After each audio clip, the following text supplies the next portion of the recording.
ఇప్పుడే మనం మన రాజా సాబ్ ఫ్యాన్ ఇండియా అంటే నార్మల్గా అయితే పాన్ ఇండియా అనమాట. ఇక్కడ ఫ్యాన్ ఇండియా అని చెప్పుకోవాలి. ప్రభాస్కి ఆల్ ఓవర్ ఇండియాలో ఫ్యాన్స్ చాలామంది, చాలా రాష్ట్రాల్లో సంఘాలు ఉన్నాయి కాబట్టి అందుకే పాన్ ఇండియా కాకుండా ఫ్యాన్స్ ఇండియా అని చెప్పేసి పెట్టారనిపిస్తుంది. ఇక మారుతి గారి డైరెక్షన్లో రాజా సాబ్ గ్లిమ్స్లో ఏముంది, గ్లిమ్స్లో మనకి ఇంకా ప్రభాస్ గారు చాలా తర్వాత చాలా గ్లామరస్గా కనిపించారు. ఆ ఫ్లవర్స్ తీసుకొని ఇలా విసురుతుంటే అలా రాజా సాబ్ అని పడుతుంది అనమాట. రాజా సాబ్ అని పడిన తర్వాత ఏప్రిల్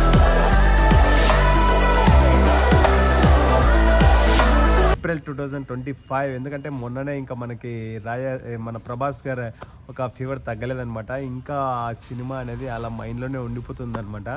అలాంటి సినిమా నుంచి మళ్ళీ ఇప్పుడు రాజా సాబ్గా మనకి ఒక అద్భుతంగా ఉన్నాడైతే ప్రభాస్ అని చెప్పుకోవాలి. ఇంకా ప్రభాస్ గారు వచ్చినప్పుడు ఆ బ్యాక్గ్రౌండ్ మ్యూజిక్ కూడా చాలా ప్లీజెంట్ ఉంది, కానీ ఒక నిరాశపరిచాడనే చెప్పుకోవాలి. గ్లిమ్స్లో ఫ్యాన్ ఇండియా గ్లిమ్స్లో ఏదన్నా ఇంకా చూపిస్తాడు ప్రభాస్ని అని చెప్పేసి అనుకోండి. ఎందుకంటే నిన్న వచ్చిన పోస్టర్లో సేమ్ ఇదే డ్రెస్ ఇవే ఉన్నాయన్నమాట. ఈరోజు వచ్చిన గ్లిమ్స్లో కూడా సేమ్ అదే విధంగానే ఉంది. కాకపోతే ఇంకా బియాండ్ ఎక్స్పెక్టేషన్స్ అయితే పక్కా ఫ్యాన్స్ చేస్తారు ప్రభాస్ గారి గురించి అయితే పక్కా అని చెప్పుకోవాలి. ఇంకా రాజా సాబ్ గురించి అయితే ఇంత లవ్లీ లుక్లో చాలా రోజుల తర్వాత ప్రభాస్ గారిని చూస్తున్నందుకు చాలా ఆనందంగా ఉందన్నమాట ప్రతి ఒక్కరికి. అలాంటిది ఇంకా చూపించుంటే చాలా బాగుండేది. గ్లిమ్స్లో అయితే ఏమి పెద్ద ఇన్ఫర్మేషన్ అయితే పెద్దగా లేదు. కాకపోతే ఒక ప్రభాస్ గారు అలా ఫ్లవర్స్ అలా లవర్ బాయ్గా అలా లవ్లీ బాయ్గా మనకి ప్రభాస్ గారు కనిపించారు. ఇంకా పెద్దగా మనకి time to horror comedy and action అని చెప్పేసి మన ప్రభాస్ గారు రాజాసాబ్లో ఒక చాలా పెద్ద సినిమానే అనిపిస్తుంది. అంటే ఐ మీన్ స్టోరీ విధంగా ప్రభాస్ గారు అంటేనే చాలా పెద్ద సినిమా అనమాట.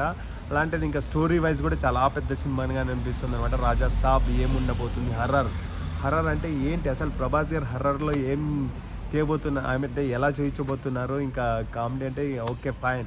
ఇంకా అలాంటి స్టోరీ మనకి బియాండ్ ఎక్స్పెక్టేషన్స్ ఉంటుంది. ఇంకా మారుతి గారి డైరెక్షన్లో అద్భుతంగా ఉండబోతుంది సినిమా అనుకుని మనం చూస్తున్నాం. ఇంకా నెక్స్ట్ ఇయర్ ఏప్రిల్ మనకి సమ్మర్లో అనుకున్న విధంగా రిలీజ్ చేస్తారా లేకపోతే ఎలా చేస్తారో మనం వేచి చూద్దాం. ప్రభాస్ గారి ఫ్యాన్స్కి ఇది ఒక కనులు విందుగా ఉందనిపిస్తుంది అనమాట.